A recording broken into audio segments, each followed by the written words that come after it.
এ ছিল এক বিশাল সাম্রাজ্য প্রায় ১৫০০ বছর আগে, যখন ইউরোপের অনেক অঞ্চল এখনো অন্ধকার যুগে প্রবেশ করে আছে, তখন বাংলার উত্তর অঞ্চলে গড়ে উঠেছিল জ্ঞান, দর্শন ও ধর্মচর্চার এক অসাধারণ কেন্দ্র, যেখানে প্রতিদিন ভোর হলেই ঘণ্টার ধ্বনি বেজে উঠত। শত শত বৌদ্ধ ভিক্ষুরা ধ্যানে মগ্ন থাকতেন। এখানে ছোট ছোট যে কক্ষগুলো দেখছেন, এগুলো মূলত সে সময় বৌদ্ধ ভিক্ষুরা এখানে বসে ধ্যান করতেন বা এখানে তাদের থাকার কক্ষ ছিল। ষষ্ঠ থেকে সপ্তম শতাব্দীতে এই বিহারের সূত্রপাত ঘটে। ছাত্ররা ধর্ম, দর্শন, যুক্তিবিদ্যা ও ভাষা নিয়ে অধ্যয়ন করতেন, কিন্তু এশিয়া থেকে আসা হুনা জনগণের আক্রমণে একসময় শেষ পর্যন্ত শেষ হয়ে যায় এই বিশাল সাম্রাজ্য। এটি মূলত ছিল বৌদ্ধদের একটি বিহার। কালের পরিক্রমায় তা ধ্বংস হয়ে গেছে, সব বিলুপ্ত হয়ে গেছে। সেই গৌরবময় সাম্রাজ্যের নাম ভাসু বিহার, সেই গুপ্ত যুগের পুণ্যনগরী ভাসু বিহার। বাংলাদেশের বগুড়া জেলার শিবগঞ্জ উপজেলা, অর্থাৎ ২৫০০ বছরেরও বেশি ইতিহাসের সাক্ষী মহাস্থানগড়কে পেছনে রেখে প্রায় ৭ থেকে ৮ কিলোমিটার উত্তর পশ্চিমে আমি এখন যাত্রা শুরু করেছি আর একটি প্রাচীন নিদর্শনের উদ্দেশ্যে। গন্তব্য ভাসু বিহার। চারপাশে সবুজে ঘেরা শান্ত গ্রাম, মেঠো পথ, ধানক্ষেত আর পাখির ডাক। গ্রামীণ জীবনের এই সরলতা দেখে হয়তো বোঝার উপায় নেই এই পথে একসময় হাজার হাজার বৌদ্ধ ভিক্ষুরা পদচারণায় মুখর ছিল। আজ থেকে প্রায় ১২০০ বছর আগে পাল সাম্রাজ্যের সময় এই অঞ্চলে গড়ে উঠেছিল একটি গুরুত্বপূর্ণ বৌদ্ধ মহাবিহার। জ্ঞানচর্চা, ধর্মীয় সাধনা এবং শিক্ষার আরেকটি সমৃদ্ধ কেন্দ্র ছিল এটি। কিন্তু সময়ের নির্মম স্রোতে সেই গৌরব আজ ইতিহাসের পাতায় সীমাবদ্ধ। যে স্থানে একসময় জ্ঞানের আলো ছড়িয়ে পড়ত, আর সেখানে ছড়িয়ে আছে নীরব ইটের স্তূপ আর ইতিহাস থেকে হারিয়ে যাওয়া এক সভ্যতার স্মৃতি। ভাসু বিহারের পথে এগোতে এগোতে চোখে পড়বে আরো একটি সুন্দর গ্রাম। সারি সারি মাটির ঘর। আধুনিক কংক্রিটের যুগেও এই এলাকায় অনেক মানুষ এখনো মাটির ঘরে বসবাস করেন। স্থানীয় মাটি, খড় আর বাঁশ দিয়ে তৈরি এসব মাটির ঘর ঐতিহ্যের প্রতীক নয়, বরং গরমের তুলনামূলক শীতল এবং শীতে কিছুটা উষ্ণ থাকার কারণে অনেকের কাছে এখনো জনপ্রিয়। আধুনিকতার ছোঁয়া এলেও গ্রামের সেই চিরচেনা সৌন্দর্য আর ঐতিহ্য আজও অনেকটাই অটুট রয়েছে। আর ঠিক এই গ্রামীণ পরিবেশের মাঝেই লুকিয়ে আছে সময়ের জ্ঞান, শিক্ষা ও বৌদ্ধ সভ্যতার অন্যতম গুরুত্বপূর্ণ কেন্দ্র। চলুন গ্রামের এই পথ ধরে আমরা পৌঁছে যাই ঐতিহাসিক সেই বিহারে, দেখে আসি কি অবশিষ্ট আছে সেই প্রাচীন বিহারে আর কি গল্প লুকিয়ে আছে তার প্রতিটি ইটের ভাঁজে।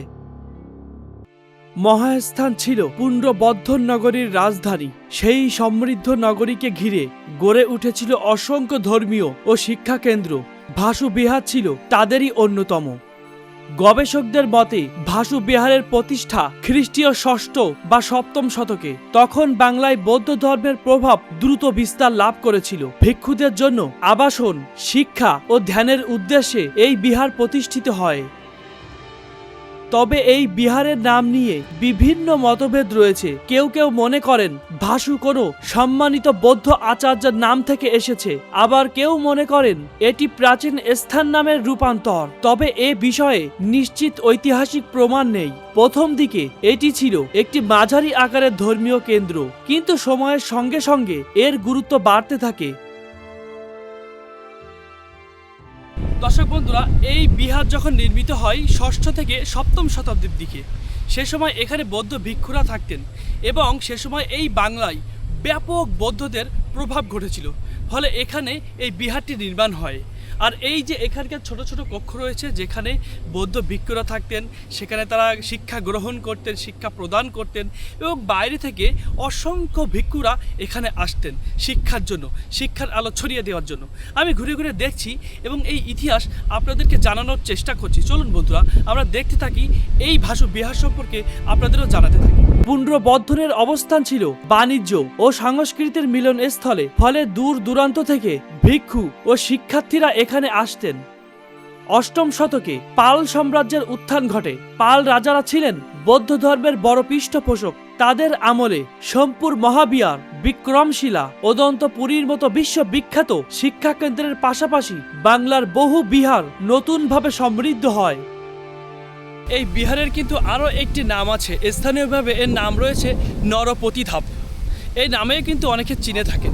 কিছু ভবন এখানে রয়েছে, কিন্তু মেন যেগুলো পাওয়া গিয়েছে এই সাইটগুলাই কিন্তু বর্তমান মানুষের দার্শনিক স্থান হিসেবে পরিচিত। কিন্তু এর এরিয়া কিন্তু আরও ছিল, কিন্তু প্রত্নতাত্ত্বিক খননে এই যে সীমানাগুলো দেখতে পাচ্ছেন এই পর্যন্ত বিশাল বড় একটি এরিয়া।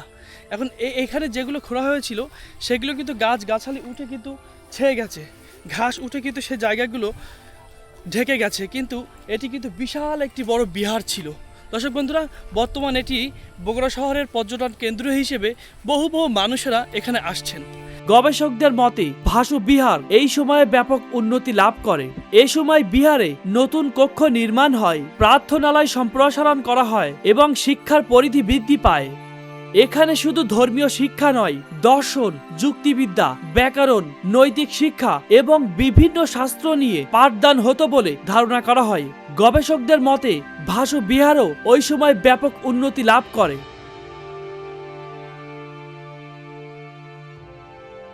এখানে ছোট ছোট যে কক্ষগুলো দেখছেন, এগুলো মূলত সে সময় বৌদ্ধ ভিক্ষুরা এখানে বসে ধ্যান করতেন বা এখানে তাদের থাকার কক্ষ ছিল।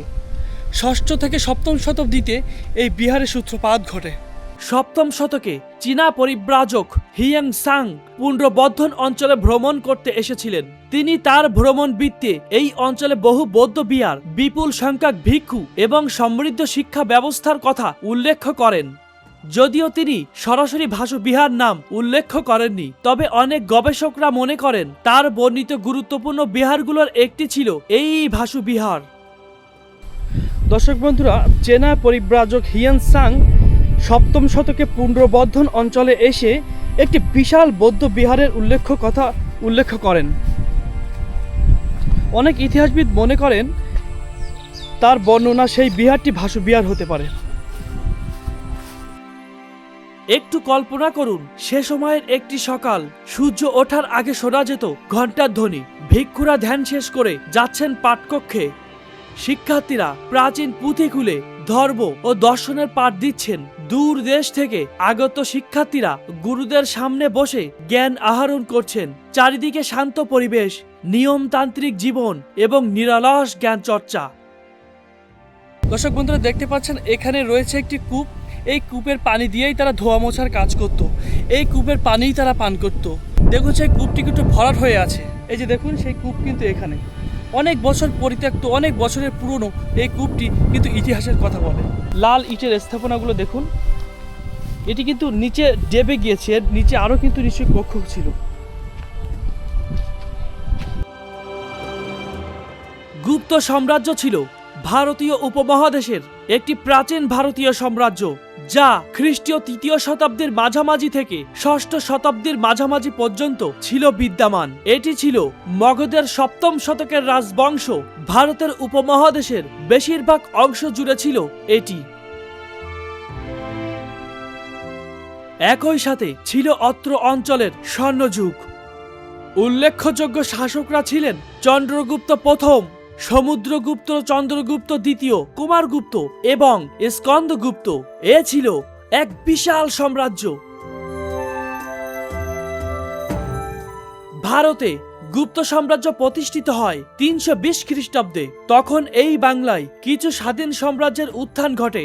এগুলোর মধ্যে দক্ষিণ পূর্ব বাংলার সমতল রাজ্য এবং পশ্চিম বাংলার পুষ্করণ রাজ্যের উল্লেখযোগ্য। গুপ্ত সম্রাট প্রথম চন্দ্রগুপ্তের রাজত্বকালেই উত্তরবঙ্গে কিছু অংশ গুপ্ত সাম্রাজ্যের অধিকারে আসে। সমুদ্রগুপ্ত রাজত্বকালে সমগ্র বাংলা জয় করা হলেও সমতট ছিল একটি অরত রাজ্য। গুপ্ত সাম্রাজ্যের ব্রাহ্মণরা বিকাশ লাভ করেছিল, কিন্তু গুপ্তরা অন্য ধর্মের লোকদের প্রতিও সহনশীল ছিল। একটি তথ্য অনুসারে এই মহান সাম্রাজ্য বর্তমান ভারতের বিহার এবং উত্তরপ্রদেশের নিম্ন দোয়াব অঞ্চল হতে উদ্বুদ্ধ হয়েছিল, যেখানে গুপ্ত সাম্রাজ্যের প্রথম দিকের সম্রাটদের শিলালিপি এবং মুদ্রা ভাণ্ডার আবিষ্কৃত হয়েছে। এই তথ্য পুরাণেও মিলে যায়। মধ্য এশিয়া থেকে আসা হুন জনগণের আক্রমণে একসময় শেষ পর্যন্ত শেষ হয়ে যায় এই বিশাল সাম্রাজ্য, কিন্তু রয়ে যায় এই সাম্রাজ্যের নিদর্শন।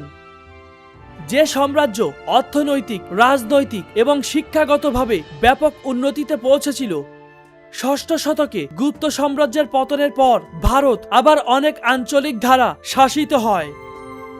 এই স্থাপনাগুলো যে যুগের, সেই যুগ ছিল স্বর্ণযুগ, বিশাল ভারতের স্বর্ণযুগ। এই বাংলাতেও লেগেছিল তার আঁচ। এই যুগ ছিল আবিষ্কার, বিজ্ঞান ও প্রযুক্তির বাস্তববিদ্যা, শিল্প, ন্যায়শাস্ত্র, সাহিত্য, গাণিতিক, জ্যোতির্বিদ্যা ও ধর্ম দার্শনের বিশেষ উৎকর্ষণের যুগ। বর্তমান হিন্দু সংস্কৃতি মূলত এই যুগেরই একটি ফসল। এই বিশাল গুপ্ত সাম্রাজ্যের গুপ্তরা সৃষ্টি করেছেন অন্যান্য সব নিদর্শন, তার মধ্যে এটি একটি।